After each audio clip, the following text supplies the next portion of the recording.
தான் பெற்ற பிள்ளைகளை கூட வேறு வேறாக பிரித்து பார்க்கும் தாய்மார்களும் இந்த உலகத்தில் இருக்கத்தான் செய்கிறார்கள். சரி வாங்க, கதைக்குள்ளே போய் என்ன நடந்துச்சுன்னு தான் பார்ப்போமே. எனது பெயர் பூர்ணிமா. எனக்கு கீழ் ஒரு அக்காவும் ஒரு தங்கையும் உள்ளனர். இந்த கதை என் அம்மா ஆண் பிள்ளையின் மேல் வைத்த பாசத்தால் பெண் பிள்ளையான எங்களின் வாழ்க்கை எப்படி திசை மாறியது என்பதை பற்றியது. என் அம்மாவிற்கு நாங்கள் பிறந்தது சுத்தமாக பிடிக்கவில்லை. ஏனென்றால் அவர் எதிர்பார்த்தது ஒரு மகனைத்தான். ஒவ்வொரு முறையும் மகனையே எதிர்பார்த்து அனைவரும் மகளாகவே பிறந்தோம். சிறு வயதிலிருந்தே எங்களிடம் கூறி எங்கள் மேல் கோபப்படுவார், நீங்கள் எனக்கு தேவையில்லாத பிள்ளைகள் என்று. ஆனால் அப்பா அப்படி அல்ல, எங்களின் மேலும் மிகவும் பாசமாக இருந்தார். அம்மாவிடம் மகன் என்றாலும் மகள்கள் என்றாலும் நமது பிள்ளைகள்தான், மகனை விட மகள்கள்தான் நம்மை கடைசி காலத்தில் நன்றாக பார்த்து கொள்வார்கள் என்பார். ஆனால் அம்மா எதையும் கேட்க மாட்டார். எங்களை மையப்படுத்தி இருவருக்கும் அதிகமாக சண்டை வரும். உறவினர்களும் இதை பற்றி அம்மாவிடம் பேசத் தொடங்கினர். எந்த பிள்ளையாக இருந்தாலும் ஒரே பிள்ளையாக நடந்து கொள் என்று. ஆனால் எங்களிடம் அப்படி அம்மா நடந்து கொள்வதே இல்லை. சிறு வயது முதலே எங்களைத்தான் வீட்டு வேலைகள் அனைத்தையும் பார்த்து கொள்ள சொல்வார். அப்பா தான் அம்மாவிடம் சிறு பிள்ளைகளிடம் கொஞ்சமாவது பாசமாக நடந்து கொள்ள. ஆனால் அதையெல்லாம் அம்மா பெரிதாக எடுத்துக்கொள்ள மாட்டார். ஆனாலும் ஆண் பிள்ளையின் மீது உள்ள ஆசையால் மீண்டும் குழந்தை பெற்றெடுக்க முடிவு செய்தார். எதிர்பார்த்தது போலவே அவருக்கு ஆண் குழந்தையும் பிறந்தது. ஆனால் அதற்காக அவர் செய்த பிரார்த்தனைகளும் பரிகாரங்களும் அதிகம்தான். 3 பெண் பிள்ளைகளுக்கு பிறகு ஆண் குழந்தை பிறந்தது அம்மாவிற்கு. அளவற்ற மகிழ்ச்சி. சகோதரிகளான எங்களுக்கும் ஒரு மகிழ்ச்சி தான். அதன் பிறகுதான் அம்மாவின் நடவடிக்கைகளில் பெரிதும் மாற்றம் ஏற்பட்டது. அதற்கு முன்பு வரை ஏனோ தானோ என்று எங்களை கவனித்து வந்தார். எப்பொழுது சகோதரன் பிறந்தானோ எங்களை கவனிப்பதையே நிறுத்திவிட்டார். எப்பொழுதும் சகோதரனை கவனிப்பதிலேயே அதிகம் கவனம் செலுத்தி வந்தார். அப்பொழுதெல்லாம் எங்களுக்கு இருந்த ஒரே ஆதரவு அப்பா மட்டுமே. எங்களின் சகோதரனை தொடுவதற்கு கூட அம்மா அனுமதிப்பதில்லை. எப்பொழுது அவன் அருகில் சென்றாலும் உங்களது கண் பட்டுவிடும், எனது பிள்ளைக்கு ஏதாவது ஆகிவிடும், அதனால் அவனிடம் நெருங்காதீர்கள் என்று கோபமாக கூறிவிடுவார். அப்பொழுது நாங்கள் சிறுமிகள் என்பதால் அது எங்களுக்கு பெரிதாக தெரியாது. அவனுடன் விளையாட வேண்டும் என்று ஆசைப்பட்டோம். வருடங்கள் உருண்டோடியது. அம்மா எங்களை அதிகம் படிக்க வைக்கவில்லை. 7வது 8வதுடனே படிப்பை நிறுத்திவிட்டார். அப்பாவும் அம்மாவிடம் எவ்வளவோ சொல்லி பார்த்தார். ஆனால் அம்மா அடுத்த வீட்டில் வாழப்போகும் பெண்களுக்கு படிப்பெதற்கு, இவர்களுக்கு வீணாக செலவு செய்ய வேண்டாம், வீட்டு வேலைகளை பார்க்கட்டும் என்று கண்டிப்புடன் கூறிவிட்டார். ஆனால் எனது சகோதரனை நல்ல பள்ளிக்கூடத்தில் சேர்த்து வைத்து படிக்க வைத்தார். அவனை பெரிய படிப்பாக படிக்க வைக்க வேண்டும் என்று பெருமிதத்துடன் கூறிக்கொள்வார். எங்களது சகோதரனும் அம்மாவை போலவே வளர்ந்தான். எங்களுடன் சரியாக பேசுவது கூட கிடையாது. சொல்லப்போனால் நாங்களாக பேசினால் கூட எங்களிடம் கோபம்தான் படுவான். அவன் ஏதேனும் தவறு செய்தால் கூட நாங்கள் கண்டித்தால் அம்மா எங்கள் மேல்தான் கோபப்படுவார். சில சமயம் எங்களை அடிக்கவும் செய்வார். அம்மாவின் நடவடிக்கைகளால் பாவம் அப்பா தான் நொந்து போனார். எங்களுக்காக யோசிக்கக்கூடிய ஒரே ஜீவன் எங்களது அப்பா மட்டுமே. அந்த சந்தோஷம் கூட எங்களுக்கு சில வருஷங்கள் கூட நீடிக்கவில்லை. ஒரு நாள் வயலில் வேலை செய்து கொண்டிருக்கும் பொழுது அப்பா மாரடைப்பால் அங்கேயே மரணம் அடைந்து விட்டார். அவர் இறப்பு அம்மாவை விட எங்களைத்தான் அதிகம் பாதித்தது. நாங்கள் இவ்வளவு நாள் வாழ்ந்ததே அப்பா இருக்கின்றார் என்ற நம்பிக்கையில்தான். அதற்கும் இப்போது வழியில்லை.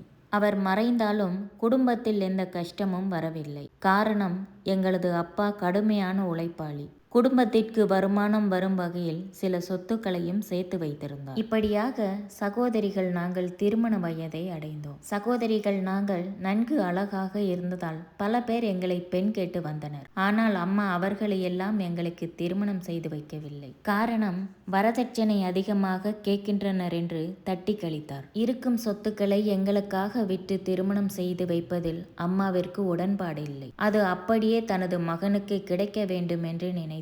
ஆனால் வரதட்சணை கொடுக்காமல் திருமணம் செய்து வைத்துவிட வேண்டும் என்று நினைத்தார். அவர் நினைத்தது போல சில சம்பந்தமும் வந்தது. எங்களின் அழகையும் நல்ல குணத்தையும் பார்த்து வரதட்சணையே வேண்டாம் என்று கூறிவிட்டனர்.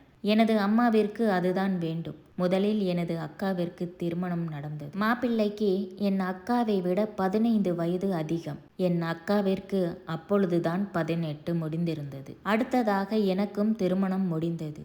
என் கணவன் ஒரு குடிகாரன். அது மட்டுமல்லாது இரவு நேரங்களில் மிகவும் முரட்டுத்தனமாகவும் நடந்து கொண்டான். அடுத்ததாக எனது தங்கைக்கும் திருமணம் முடிந்தது. அவளின் கணவர்தான் சற்று நல்லவராகவும் அவரது வீட்டில் உள்ளவர்கள் நல்லவர்களாகவும் இருந்தார்கள். சொல்லப்போனால் எங்கள் இருவரை விட அவள்தான் நிம்மதியாகவும் சந்தோஷமாகவும் இருந்தாள்.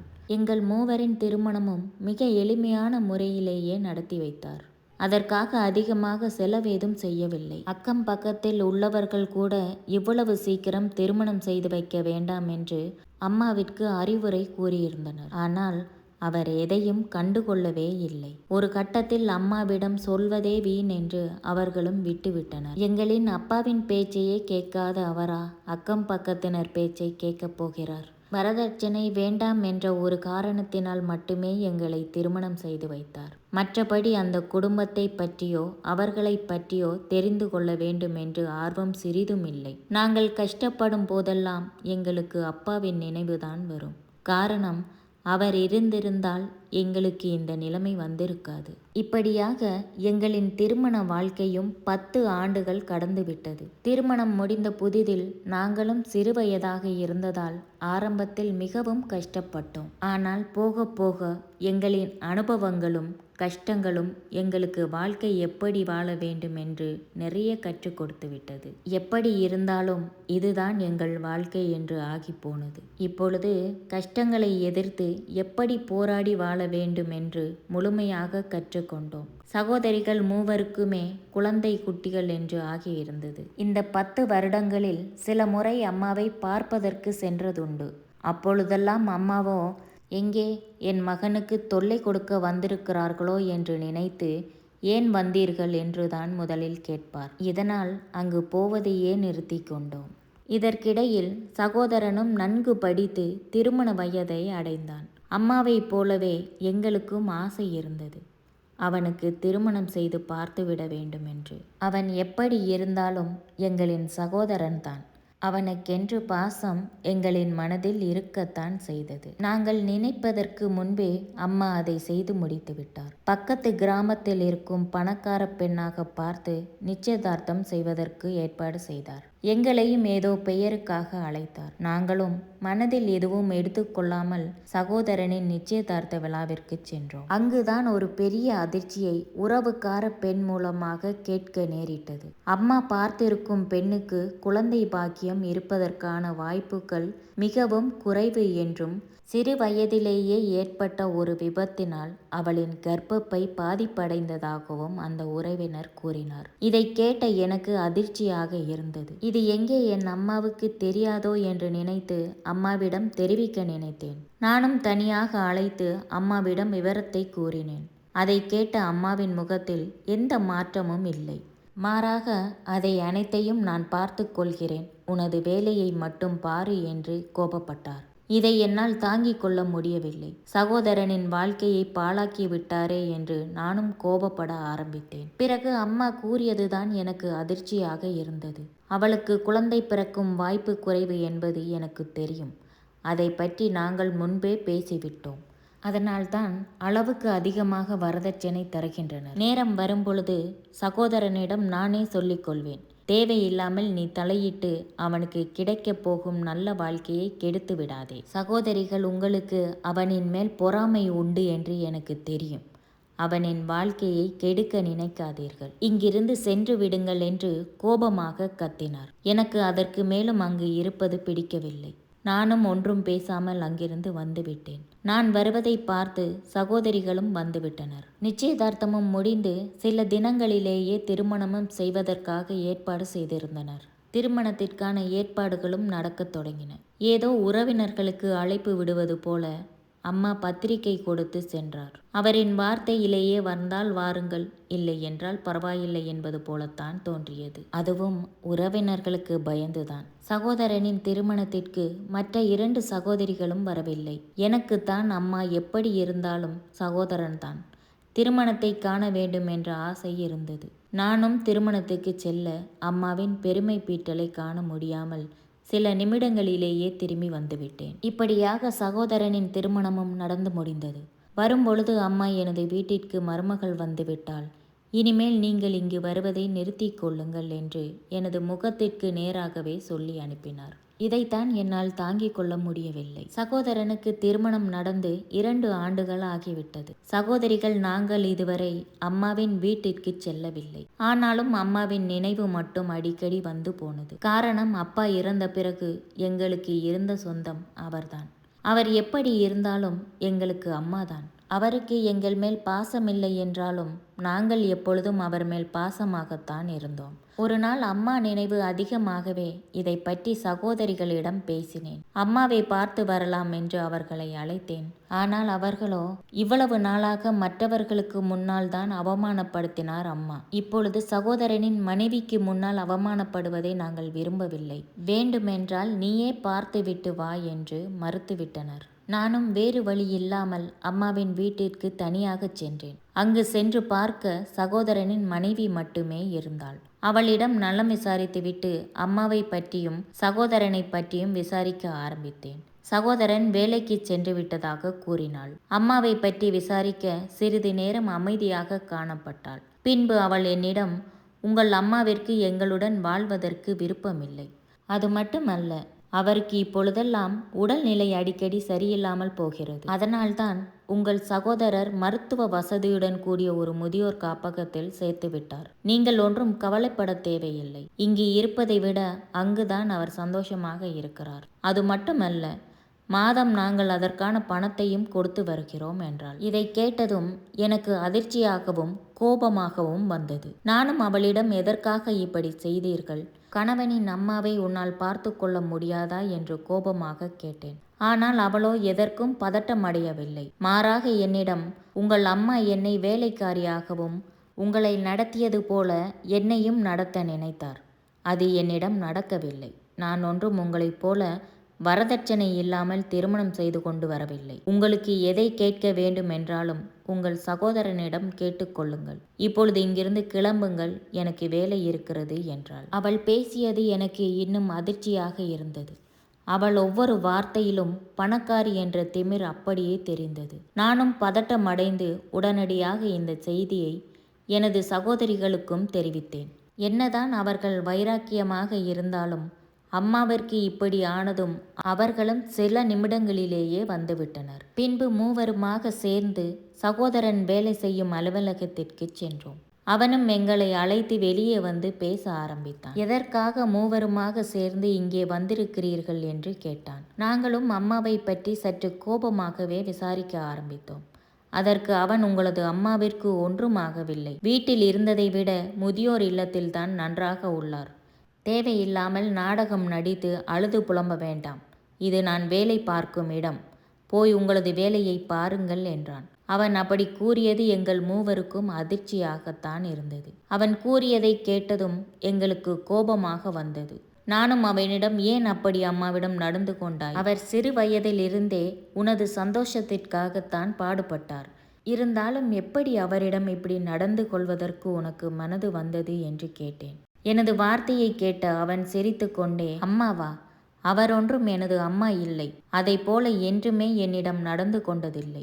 குழந்தை பிறக்காது என்று தெரிந்தும் எனக்கு அவளோடு திருமணம் செய்து வைத்தார். திருமணமான முதல் நாளிலிருந்தே என் மனைவியோடும் அவர் சரியாக நடந்து கொள்ளவில்லை. சில மாதங்கள் ஆனது, மலடி என்று அவளை குத்தி காட்ட ஆரம்பித்தார். வீட்டு வேலைகளை செய்ய சொல்லி அவளை கொடுமை செய்து வந்தார். அது மட்டுமல்லாது நாங்கள் இருவரும் சந்தோஷமாக இருப்பது அவருக்கு பிடிக்கவில்லை. இரவு நேரங்களில் கூட ஏதாவது வேலைகளை சொல்லி அவளை தனிமைப்படுத்தவே முயற்சி செய்தார். நாங்கள் வெளியில் செல்ல முயற்சி செய்தால் கூட உடம்பு சரியில்லாதது போல நடிப்பார். இதை அனைத்தையும் நானும் கவனித்து கொண்டுதான் இருந்தேன். எனக்கும் ஆசை இருந்தது, திருமணமானவுடன் மனைவி குழந்தைகளோடு சந்தோஷமாக வாழ வேண்டும் என்று. அம்மாவால் அந்த ஆசையிலும் மண் விழுந்து விட்டது. ஒரு கட்டத்தில் உங்களுடன் எப்படி நடந்து கொண்டார் என்று எனது மனைவிக்கு தெரிய வந்தது. மகள்களோடு சரியாக நடந்து கொள்ளாதவர் மருமகளோடு எப்படி சரியாக நடந்து கொள்வார்? அதன் பிறகுதான் எனது மனைவி அவள் சுயரூபத்தை காட்டத் தொடங்கினாள். போக போக அம்மாவை சரியாக கண்டு கொள்வது கூட கிடையாது. அம்மா ஒன்று சொன்னால் என் மனைவி 10ஆக பதில் தந்தாள். அதை நானும் கண்டிக்கவில்லை. காரணம், குழந்தை பிறக்காது என்று தெரிந்தும் திருமணம் செய்து வைத்தால் என்ன நடக்கும் என்று அம்மாவுக்கு புரிய வைக்க நினைத்தேன். அதை கூட மனைவிதான் என்னிடம் கூறினாள். அனைத்தும் தெரிந்து திருமணம் செய்து வைத்துவிட்டு மலடி என்று கூறுவதைத்தான் அவளால் ஏற்றுக்கொள்ள முடியவில்லை. அதனால்தான் அவளும் அம்மாவிடம் ஏட்டிக்கு போட்டியாக நடந்து கொண்டாள். ஒரு கட்டத்தில் அவரும் அழுது புலம்ப ஆரம்பித்தார். எப்பொழுதும் சோகமாகவே காணப்பட்டார். எனக்கும் அவர் மேல் பாசம் உண்டு. அதனால்தான் இங்கிருந்தால் அவரது நிம்மதி பறிபோய்விடும் என்பதனால் ஒரு அனாதை ஆசிரமத்தில் சேர்த்து விட்டேன். அங்காவது அவர் நன்றாக இருப்பார் என்று நினைத்தேன். அவருக்காக என் மனைவியையும் என்னால் குறை சொல்ல முடியாது. காரணம், எப்படி இருந்தாலும் அவள் என் மனைவியாகிவிட்டாள். இனி வரும் காலங்களை அவளுக்காக வாழ்வதுதான் நல்ல கணவனுக்கு அழகு. அம்மாவிற்கு நான் செய்தது தவறுதான். அதைவிட பெரிய தவறை அம்மா எனக்கு செய்துவிட்டார். இனிமேல் அவரை நான் வீட்டிற்கு அழைத்து போகும் எண்ணம் இல்லை. உங்களுக்கு தேவை என்றால் விலாசம் தருகிறேன். நீங்கள் போய் பார்த்து ஏதாவது செய்து கொள்ளுங்கள். தயவு செய்து இனிமேல் இங்கு வந்தோ அல்லது வீட்டிற்கு வந்தோ தொந்தரவு செய்யாதீர்கள். எனக்கு என் மனைவி மட்டும் போதும். நீங்கள் யாரும் தேவையில்லை. உங்களுடன் உறவு கொண்டாட நானும் விரும்பவில்லை. எனது மனைவியும் விரும்பவில்லை. எங்களை இத்துடன் விட்டுவிடுங்கள் என்று கூறினான். நாங்கள் மூவரும் அவனிடம் என்ன பேசுவதென்று தெரியாமல் திகைத்து நின்றோம். அவன் பேசியதை பேசிவிட்டு தனது பையிலிருந்து ஒரு காகிதத்தை எடுத்து கொடுத்துவிட்டு அவன் வேலையை பார்க்க சென்று விட்டான். அந்த காகிதத்தில் அம்மா இருக்கும் அனாதை ஆசிரமத்தின் விலாசம் இருந்தது. நாங்களும் தாமதிக்காமல் உடனடியாக அந்த விலாசம் இருந்த ஆசிரமத்துக்கு சென்றோம். அங்கு சென்று பார்த்த எங்களுக்கு அதிர்ச்சியாக இருந்தது. காரணம், அங்கே அம்மா எலும்பும் தோலுமாக பார்ப்பதற்கு பரிதாபமாக காணப்பட்டார். எங்களால் அழுகையை கட்டுப்படுத்த முடியவில்லை. காரணம், அவர் எப்படி இருந்தாலும் எங்களின் அம்மாதான். ஓடிச் சென்று அவரை கட்டி பிடித்து அழுது கொண்டிருந்தோம். அவரும் எங்களை சமாதானப்படுத்தி எங்களிடம் வாழ்க்கையில் முதல் முறையாக நலம் விசாரித்தார். அது மட்டுமல்லாமல் எங்களின் முகங்களை தடவி கண்ணீர் விட்டு கொண்டிருந்தார். எங்களுக்கு அந்த சூழ்நிலையிலும் சந்தோஷமாகத்தான் இருந்தது. காரணம், எங்களின் அம்மாவின் அன்பு முழுமையாக கிடைத்துவிட்டதைப் போல உணர்ந்தோம். அம்மாவும் சில நிமிடங்கள் கண்ணீருக்கு பிறகு பேசத் தொடங்கினார். நான் உங்களை முன்பே எதிர்பார்த்தேன். எங்கே உங்களை காணாமல் இறந்து விடுவேனோ என்று பயமாக இருந்தது. நல்ல வேளை, நீங்களாக என்னை தேடி வந்து விட்டீர்கள். அதுவரை எனக்கு சந்தோஷமே என்றார். நாங்களும் அவரை ஆச்சரியத்துடன் பார்த்து கொண்டிருந்தோம். அவர் அதைப் போல எங்களிடம் அன்பாக பேசி நாங்கள் பார்த்ததே இல்லை. பிறகு அவராகவே, மகள்களே, என்னை மன்னித்து விடுங்கள். மகனின் மேல் இருந்த ஆசையால் உங்களை நான் கவனிக்க மறந்து உங்களிடம் கொடூரமாக நடந்து கொண்டேன். ஆனால் இப்பொழுதுதான் நான் புரிந்து கொண்டேன் உங்களின் அன்பு என்னவென்று. உங்களின் சகோதரனின் மேல் வைத்த அன்பில் 1% கூட உங்கள் மேல் நான் வைக்கவில்லை. உங்களின் சகோதரன் கடைசி வரை என் மேல் பாசமாகவும் எனது பேச்சை கேட்க வேண்டும் என்றே நினைத்தேன். எங்கே குழந்தை குடும்பம் என்று வந்தால் அவனின் மனைவியின் பேச்சை கேட்டு என்னை ஒதுக்கி விடுவானோ என்று நினைத்துத்தான் குழந்தை பிறக்காவிட்டாலும் பரவாயில்லை என்று அவனுக்கு அதிக வரதட்சணை பெற்று திருமணம் செய்து வைத்தேன். நான் செய்தது தவறுதான். ஆனால் மகனின் மேல் இருந்த அன்பால் அவனது சந்ததி பாதிக்கப்படும் என்பதை அப்பொழுது நான் உணரவில்லை. காலம் கடந்த பிறகுதான் எனக்கு புரிய ஆரம்பித்தது நான் எவ்வளவு பெரிய தவறு செய்து விட்டேன் என்று. உங்களின் சகோதரனின் மனைவி கூட என்னிடம் சரியாக நடந்து கொள்ளவில்லை. சில முறை என்னை மோசமான வார்த்தைகளாலும் திட்டிவிட்டாள். அப்பொழுதெல்லாம் எனக்கு உங்களின் நினைவுதான் வரும். நான் உங்களிடம் எவ்வளவோ மோசமாக நடந்திருக்கிறேன். அப்பொழுதெல்லாம் ஒரு வார்த்தை கூட பேசாமல் அமைதியாகத்தான் இருந்திருக்கிறீர்கள். அதற்கு காரணம் நீங்கள் எனது மகள்கள். ஆனால் எனது மருமகள் அப்படி இருக்கவில்லை. நானும் சில முறை உங்கள் சகோதரனிடம் சொல்லித்தான் பார்த்தேன், இவளை விவாகரத்து செய்துவிட்டு வேறு ஒரு திருமணம் செய்து கொள்ளென்று. ஆனால் அவன் முற்றிலுமாக மறுத்துவிட்டான்.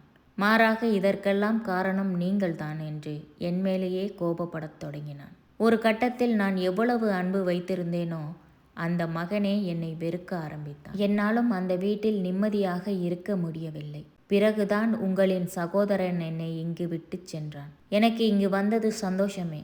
ஆனால் என்ன ஒரு வருத்தம் என்றால், மகனுக்கு தெரிந்தே இதை போல ஒரு தவறு செய்து விட்டோமே என்றுதான். உங்களை நினைத்தும் நான் பெரிதும் கவலைப்படுகிறேன். உங்களின் அப்பா சொன்ன ஒவ்வொரு வார்த்தையும் இப்பொழுது நினைத்து பார்க்கிறேன். உங்களை பற்றி உங்கள் அப்பா சொன்னது அனைத்துமே உண்மைதான். நீங்கள் எனக்கு கிடைத்த பொக்கிஷங்கள். ஆனால் அதை நான் தான் தவற விட்டு விட்டேன். என்னை நீங்கள் மன்னிக்க வேண்டும் இதுதான் அம்மாவின் கடைசி ஆசை என்று தலை குனிந்தவாறே அழுது கொண்டிருந்தார். அவர் அப்படி கூறியது எங்களுக்கு மனம் கஷ்டமாகி போனது. நாங்களும் அவருக்கு ஆறுதல் சொல்லி அவரின் மனதை தேற்றினோம். அதற்கு மேலும் நாங்கள் அவரை குறை சொல்லி அவரின் மனதை மேலும் புண்படுத்த விரும்பவில்லை. எங்களுக்கு தெரிந்து போனது அவர் அனைத்தையும் உணர்ந்து மனம் திருந்தி விட்டார் என்று. பின்பு சிறிது நேரம் பேசி இருந்துவிட்டு அவரை எங்களுடன் வரும்படி வற்புறுத்தினோம். ஆனால் அவர் எங்களுடன் வர மறுத்துவிட்டார். எவ்வளவோ கெஞ்சியும் செவி சாய்க்கவில்லை. எனக்கு இங்கு இருக்கவே பிடிக்கிறது. இதை நான் செய்த தவறுக்கு தண்டனையாக எடுத்துக்கொள்கிறேன். தயவு செய்து என்னை தொந்தரவு செய்யாதீர்கள் என்று கூறிவிட்டார். எங்களுக்கும் வேறு வழியில்லாமல் அங்கு இருந்தவர்களிடம் அவரை நன்றாக பார்த்து கொள்ளும்படி கூறிவிட்டு வந்தோம். மாதத்திற்கு 2 முறை நாங்களும் சென்று கவனித்து வந்தோம். அம்மாவிற்கு வயதானதால் சில மாதங்களிலேயே உடல்நிலை குறைவால் இறந்து போனார். எங்கள் வீட்டில் வைத்துத்தான் அவருக்கு ஆக வேண்டிய இறுதிச் சடங்குகளை செய்து முடித்தோம். அதற்கு கூட எனது சகோதரன் வரவில்லை. அம்மாவின் மேல் அவ்வளவு கோபமாக இருந்தான். எங்களிடமும் கண்டிப்பாக கூறிவிட்டான், இனிமேல் என்னை தொந்தரவு செய்யாதீர்கள் என்று. நாங்களும் அவன் விருப்பப்படியே அவனுடன் எந்த தொடர்பும் வைத்து கொள்ளவில்லை. சில வருடங்கள் கழித்து உறவினர் மூலமாக அவனுக்கு ஒரு குழந்தை பிறந்ததாக மட்டுமே கேள்விப்பட்டோம். அதுவும் அதிகமாக செலவு செய்து சில வருட சிகிச்சைகளுக்கு பிறகு கிடைத்ததாகவும் கேள்விப்பட்டோம். எங்களுக்கு இந்த செய்தியை கேட்டு சந்தோஷமே, எங்களுக்கு சிறியதாக நம்பிக்கையும் இருந்தது. எங்களையும் அம்மாவையும் என்றாவது ஒரு நாள் அவன் புரிந்து கொள்வான் என்று. இந்த கதையோட கருத்துக்களை பற்றி கமெண்ட்ஸில் சொல்லுங்கள். அதுக்கு முன்னாடி நம்ம சேனலை சப்ஸ்கிரைப் பண்ணலைன்னா சப்ஸ்கிரைப் பண்ணிவிட்டு பக்கத்தில் இருக்க பெல் பட்டனை ப்ரெஸ் பண்ணி மீண்டும் ஒரு நல்ல கதையோடு உங்களை சந்திக்கிறேன். என்றும் உங்கள் சுலோ. பாய்.